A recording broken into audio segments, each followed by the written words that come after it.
Hello students.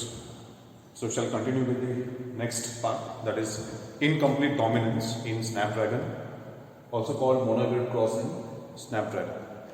Now what is this Snapdragon? So Snapdragon is a plant.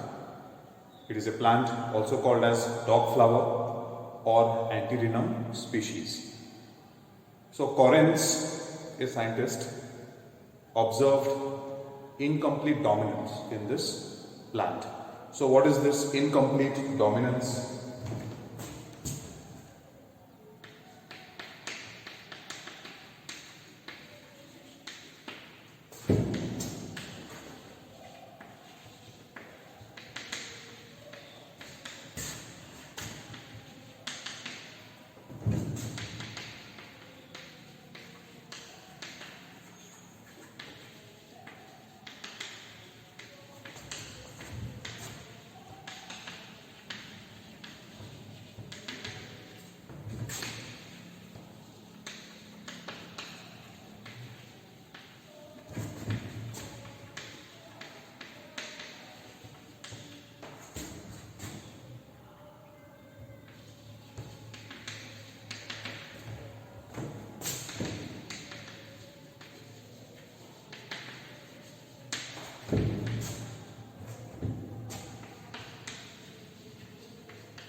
So this is the meaning of incomplete dominance.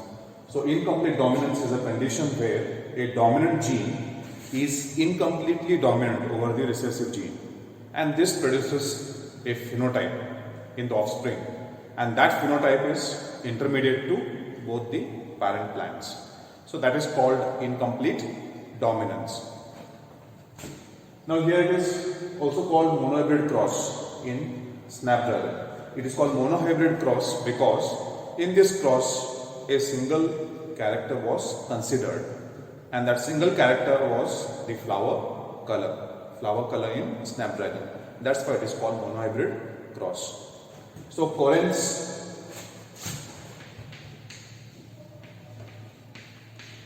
Carl Correns studied incomplete dominance in Snapdragon plants. Now here we shall see the experiment which was conducted by Carl Correns. Now what he did here, he crossed two homozygous Snapdragon plants. He crossed two homozygous Snapdragon plants. Now here both these plants, they exhibited the characters with respect to flowers, that is red and white. So he crossed a red flowered Snapdragon plant with a white flowered Snapdragon plant, and after crossing this he obtained the F1 generation. Now the F1 generation obtained here, it was slightly different that compared to the F1 that we have seen in the monohybrid or dihybrid crosses. So we shall cross these two Snapdragon plants here.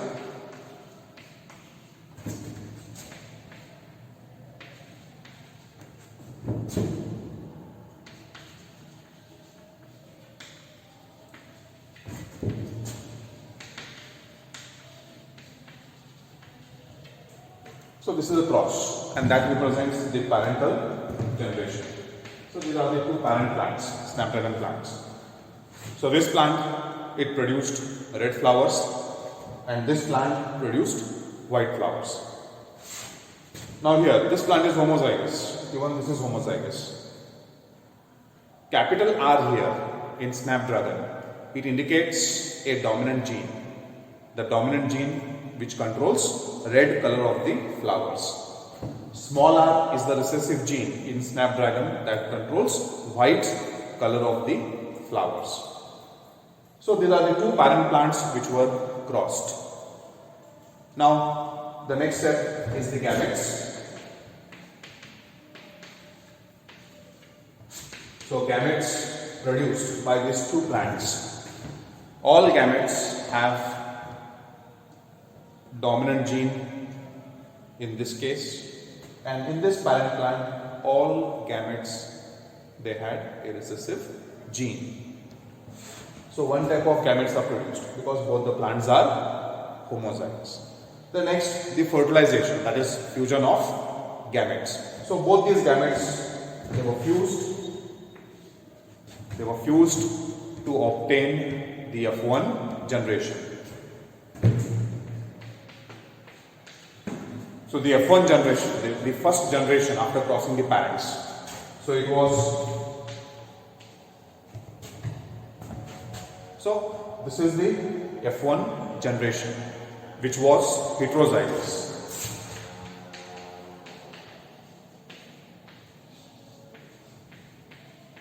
So this F1 was heterozygous. We can call this as a hybrid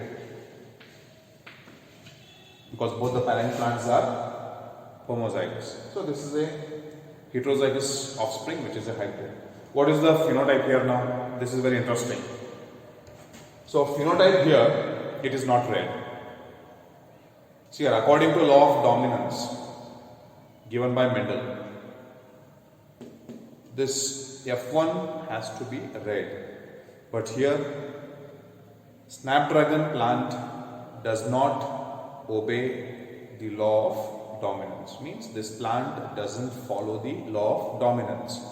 Right? So here, instead of red, the phenotype is pink. So here pink phenotype is produced. Now, how this pink phenotype is produced? See here, this dominant gene, it produces or it controls the red color of the flowers. This recessive gene small r, it controls white. Then why it is pink here? It is pink because this dominant gene is incompletely dominant over the recessive gene. Since it is incompletely dominant, you don't find red. So you find the intermediate phenotype.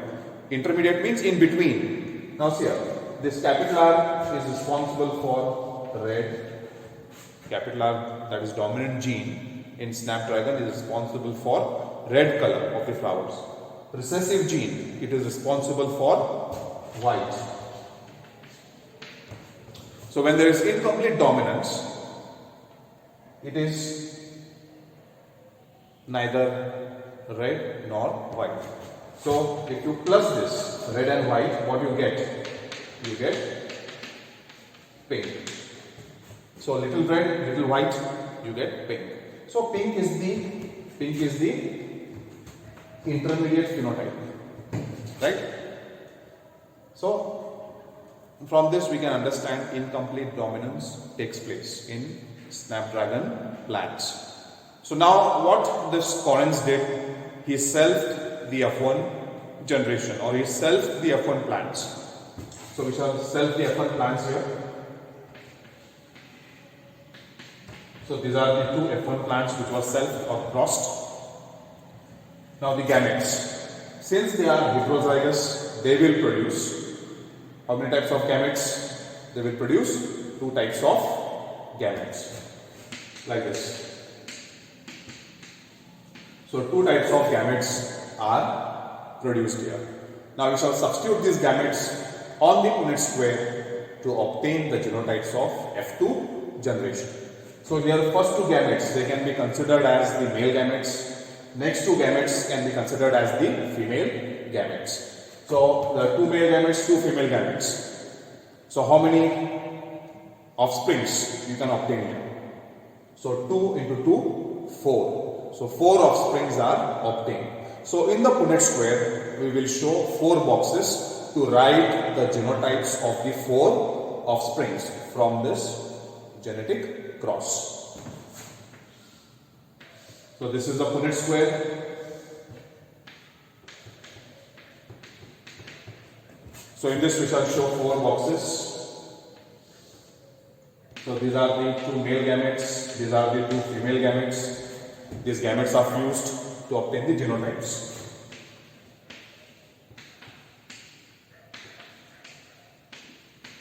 Right? So these are the genotypes of the offsprings. So now you can easily write the phenotypes. So in Snapdragon plants, Here the phenotype is red, so it will produce red flowers. Here, okay, I will keep it blank. The last one, it produces white. Now in these two offsprings, what should be the phenotype? So here it is pink.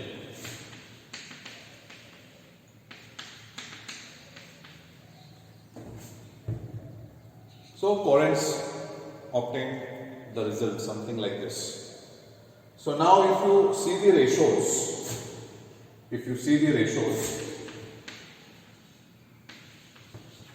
the phenotype ratio, what is the phenotype ratio here? See here, there is one red phenotype, two pink phenotypes, and one white phenotype. So here the ratio is 1:2:1.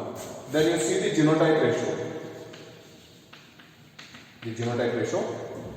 This genotype is only 1.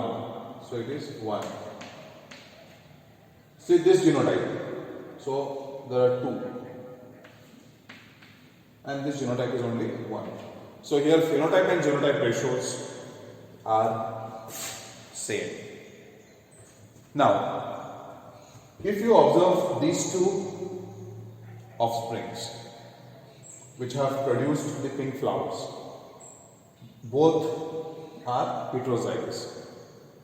So, from this, what we can conclude, or what Karl Correns concluded, he concluded that in the homozygous conditions, now this is homozygous condition, homozygous dominant, this is homozygous recessive. So in homozygous conditions, red and white flowers are produced. But when a plant exhibits heterozygous condition, you can observe incomplete dominance. So incomplete dominance can be observed in the heterozygous condition. Why? Because there is one dominant gene and one recessive gene.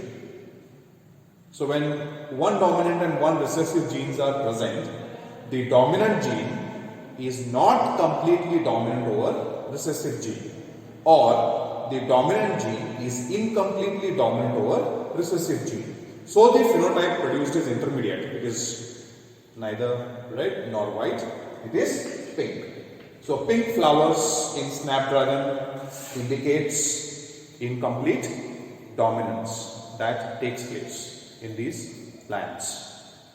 So this is the incomplete dominance and the experiment that was conducted by Karl Correns. So I hope you have understood the difference between dominance and incomplete dominance.